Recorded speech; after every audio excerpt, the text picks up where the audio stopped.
Littérature, théâtre, musique, beaux-arts. Des débats, des chroniques, des portraits et des interviews. Algérie Culture, les voix de la différence.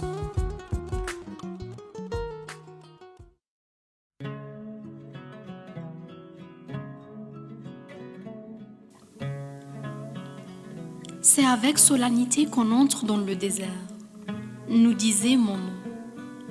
Non sans gravité, mais voilà que la solennité mue en brutalité, en cruauté vêtue de férocité, en agression caractérisée à l'endroit des populations du Sud. Sans réserve et sans retenue, des populations déjà effroyablement amoindries, épouvantablement dédaignées, scandaleusement rabaissées et cycliquement agressées. Cette fois-ci, en recourant à l'usage de la plus mortelle des quincailleries, en principe réservé à des ennemis jurés, mais retourné sans vergogne contre les populations d'un même pays,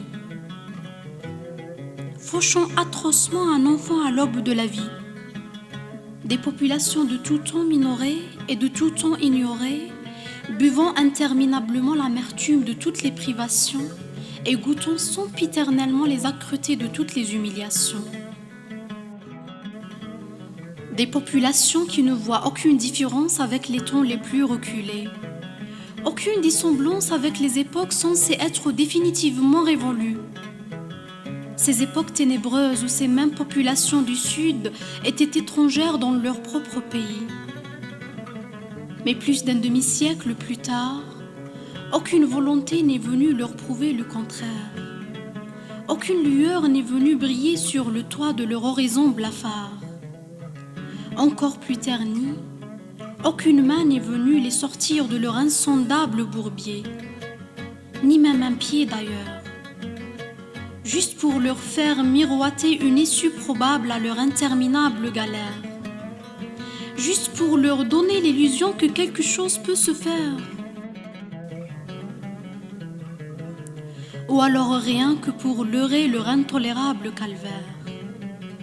Bien au contraire, on s'évertue à les enfoncer encore plus dans leur épaisse misère, en répandant de l'inhumanité en toute impunité, car ces contrées sont devenues des creusets de mortification,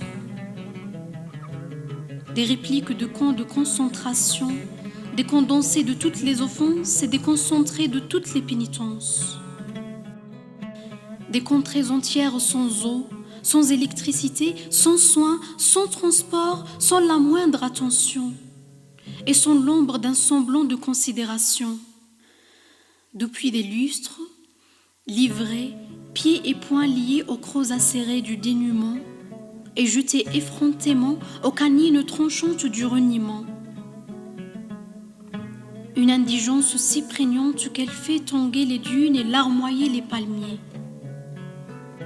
Une misère si insoutenable qu'elle fait sangloter les enfants d'Exour aux rêves brisés, et qui n'arrête pas de faire gémir les femmes et les hommes aux espérances désespérément épuisées, aux espérances exténuées, fourbues, une contrée où tout incite pourtant à aimer et à rêver, à se réconcilier avec l'humanité entière, devant la magnificence de sa majestueuse beauté, le Sahara dans toute sa mirifique somptuosité, une contrée si riche de sa fabuleuse pluralité, de la diversité légendaire de ses cultures et de ses arts, et de sa proverbiale générosité, une contrée où le mot terroir ressemble à un arc-en-ciel, et où le mot patrimoine rougit d'être prononcé au singulier, où les musiques et les poésies se tiennent tendrement par la main, en se caressant les oreilles, et où les peintures chargées d'histoire sont gravées même sur des pierres, des gravures mythiques, plusieurs fois millénaires. Une contrée où l'archéologie et l'anthropologie coulent profusément dans les oueds et s'élancent hardiment dans les cimes des dunes, se lovent intimement dans la densité touffue des palmeraies altières, avant de s'étirer voluptueusement sur le lit somptueux du grand air, la sentinelle inamovible de la grandiosité, le factionnaire perpétuel de la sublimité. Un sud qu'aucune velléité imbécile ne parviendra à désarçonner. Encore moins cette spirale effrénée de mépris, cette escalade hideuse de déni, cette mécanique affreuse qui suce goulûment le sous-sol et se fout éperdument de ceux qui meurent au-dessus. À même le sol, cette imbécilité institutionnalisée qui confond lutter contre la désertification et lutter contre les habitants du désert, en ressassant une myriade de stupidités folklorisantes, proférées avec la même impudence au visage de cette contrée indomptée. Une contrée dont la sève nourricière tire sa force de la volonté de ces femmes et de ces hommes, qui ont décidé de la hisser au firmament de leur dignité, au plus haut des aspirations d'un sud affranchi, un sud respirant la liberté, un grand sud dont la luminescence inextinguible souffle comme une salve d'émerveillement chamarré, une source intarissable de ravissement bigarré, noyant les sillons visqueux de l'ignorance sanctifiée, s'acharnant à obturer les pores de respiration d'une imagination née de la grandeur, née des entrailles de l'incommensurabilité, de l'intangibilité et de l'infinité, une imagination qui n'a jamais appris à courber l'échine, une imagination rétive, aux ailes somptueusement déployées.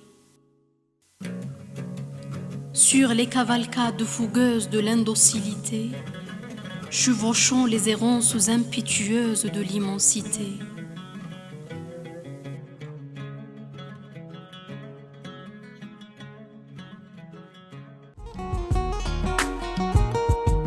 Littérature, théâtre, musique, beaux-arts.